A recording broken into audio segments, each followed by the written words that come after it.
সৈফুদ্দিন। সৈফুদ্দিন আমাদের 40 নম্বর ব্যাচের স্টুডেন্ট। তো সৈফুদ্দিন একটা কথা বলতো যে স্যার, না ঠিক আছে, ও আমার সাউন্ড চলে যাবে, অসুবিধা নেই, উত্তেজিত আছে আমি, অসুবিধা নেই। তো সৈফুদ্দিন বলতো স্যার যদি আর 3-4টে মাস আগে আসতাম, ওই কেএমসিতে আপনাদের যতগুলো ছবি দেখতাম ওখানে আমার ছবিও পেয়ে যেতাম। তো সৈফুদ্দিন আলটিমেটলি বারবার জিজ্ঞেস করতো স্যার নামটা আসবে, আমার তো কম মার্জিন আছে।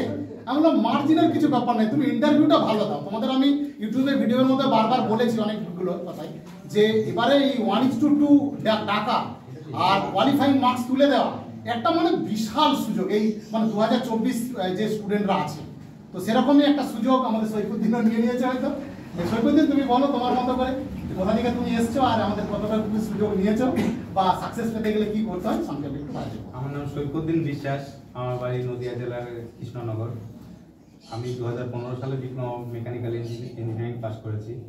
তারপরে 1 বছর কোম্পানিতে কাজ করেছি। কোম্পানি কাজ করার সময় এক্সামগুলো অ্যাটেন্ড করতে পারছিলাম না, ওই জন্য কোম্পানি ছেড়েই প্রিপারেশান নেওয়া শুরু করলাম। তা ফার্স্ট আমি পিএসসি জেই দিয়েছি 2017 সালে এবং 2018 কেএমসি এসএই দিয়েছি। দুটোতে পাস করেছিলাম রিটেন। তারপরে রিটেন পাস করার পর ইন্টারভিউ থেকে পাস করে গেলাম। তারপরে পিএসসি তো আর বের হলো না, তারপরে আরও এক্সাম দিয়েছি, পাস করতে পারিনি।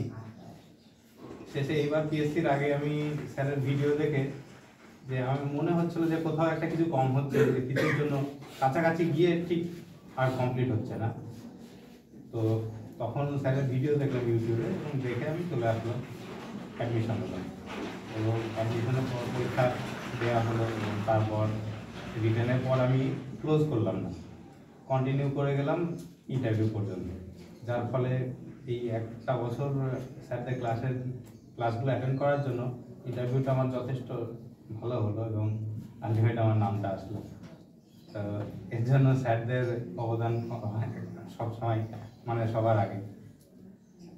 স্যারদের ধন্যবাদ। শুভঙ্কর।